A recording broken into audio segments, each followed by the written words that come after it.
I'm on a bit of a experimental ride today. You might ask yourself, what am I doing with a seat post and a saddle tied around my neck? Well, good answer, good question.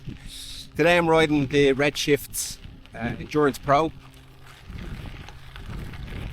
suspension seat post, and I think over 5k it's going to be quicker to keep the power down on a bumpy surface than it would be without, because I think if you're sitting on the saddle you're going to get bounced around too much without, and I think you can keep more power going through the pedal by the bike moving underneath you than you can bounce up and down on the saddle. So that's my theory. So today what I'm going to do, I'm going to pick a spot with a gravel section that I know, ride for 5k at 200 watts, see how far I go, how long it takes me, and then I am going to come back, change the saddle and seat post and do it all over again and see how it's real world. It's not scientific, but for me personally I think it's going to be faster. So also, if it doesn't work, I get to do two 5k intervals. So that's the gig for the day.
So I've stashed my seat post and saddle in there.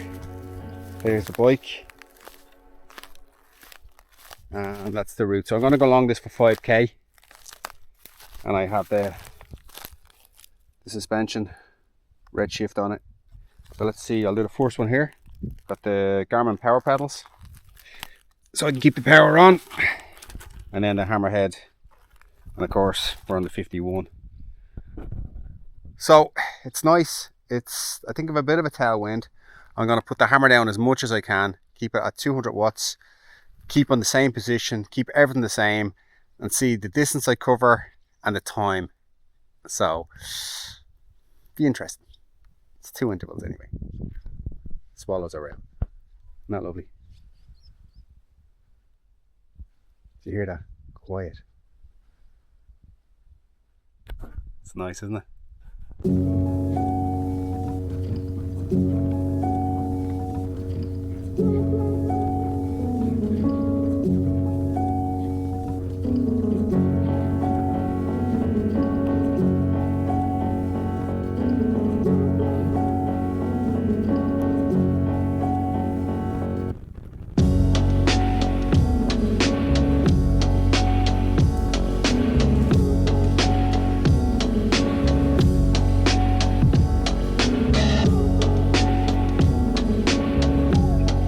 Alright, you always got to think on the fly on these things. I ran out of road, ended up doing 3 kilometers because there was a river that was a little bit full that I didn't fancy riding through. Get my feet all fucked up. So we did 3 kilometers at average speed 22.2, and it took 8 minutes.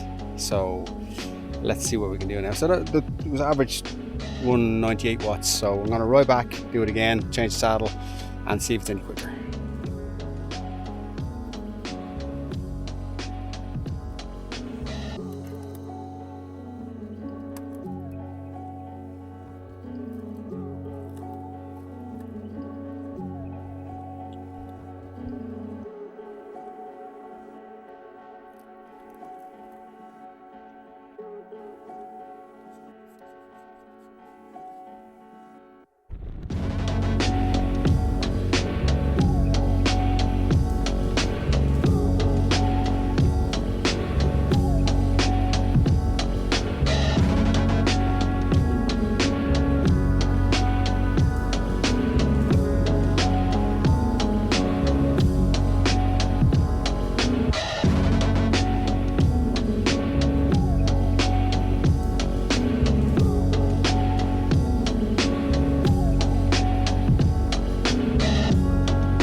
kilometers.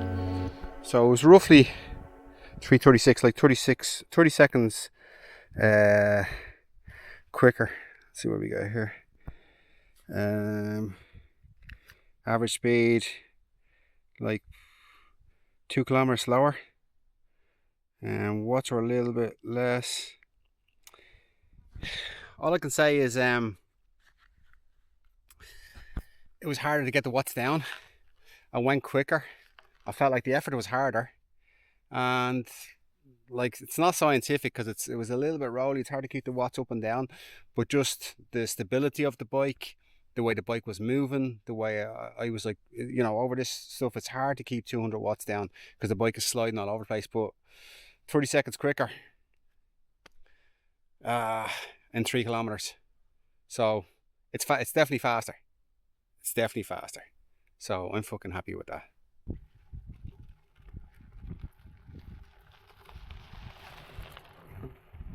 So initially I decided to get this seatpost because I'm riding Badlands. It's a 760 kilometer unassisted gravel race in Granada in September. And I've been doing some miles on the gravel bike, and it just rattles the hell out of you. So I got the Redshift stem, and I like that. It made it just made things a lot easier on your back of your neck and your shoulders when you came in. And then also I found that they descended better on it. I felt with the drop in the bar, I felt I could go around the corners a little bit more stable. And what also I liked about it, some people were complaining that it's on an axis. But what I like about that is it's different. So if I hold the tops, it's different to if I hold the hoods, different to hold the drops. So if I hold the hoods, it's a little bit more bounce. If I hold the drops, it's less. So I like that it can vary around a little bit. So I got this seatpost just thinking, okay, for comfort, and I've been messing around with saddles. I ended up with the SMP saddle, and then I thought, you know, I'm going to be 250 kilometers a day on the bike, so it's going to be 14, 15 hours, and I haven't done that yet. And I'm thinking I'm going to be in a heap, so I thought I'll buy the seatpost, see what it's like.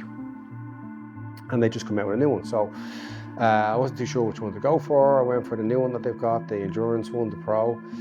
And when I was on it, it reminded me of when I raced back in the 90s. And I have this bike called Allsop Soft Ride, and it was basically a frame that was smaller with this carbon fibre beam, and it was 2 pieces of carbon fibre with a piece of silicone in between that rubbed, and it gave this kind of bounce. And initially when you got on it first, the way you pedaled would make it bounce a lot, and you were just bouncing around the bike sideways. There was a lot of all over the place on it. And then eventually you got more efficient with your pedaling, where the bike moved underneath you. It was meant to be more aerodynamic. It was definitely faster on corners because the center of gravity dropped with the speed, and also on descending. And when I got on this, it reminded me of that. And what it also reminded me of was on bumpy conditions, how when you ride more efficient with your pedaling, the bike will move under you rather than you just bouncing up and down on a spring. And so then I thought, okay, I'm going to do this test. I reckon it's going to be quicker.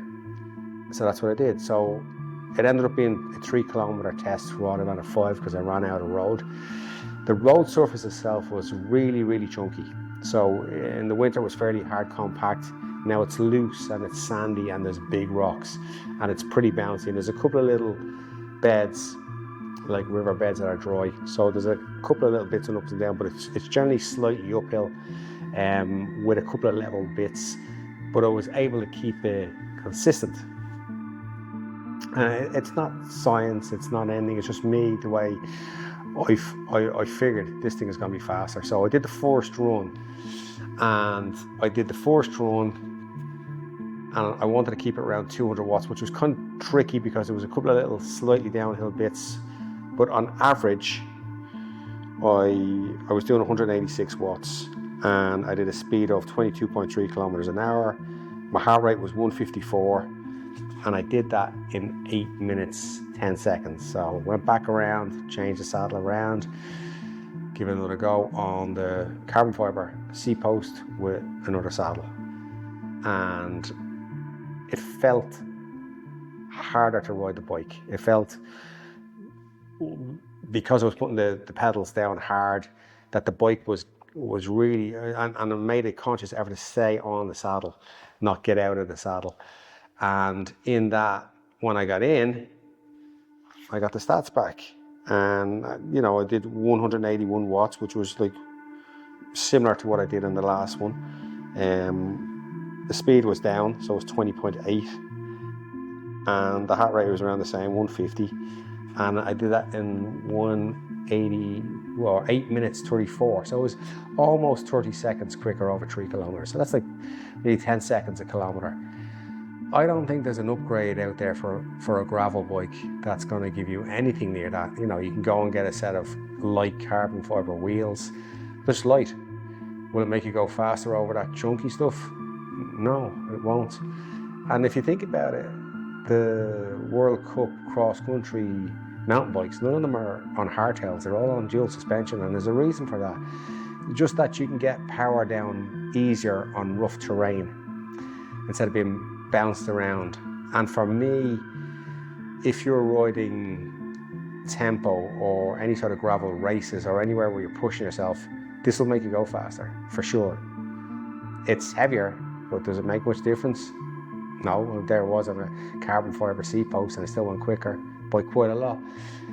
And for me, it's if you're just out riding for fun and you're just toddling along, it's going to be more comfortable. So it's either comfortable when you're riding slow, and when you're riding fast, it's faster. It's a no-brainer. I love it.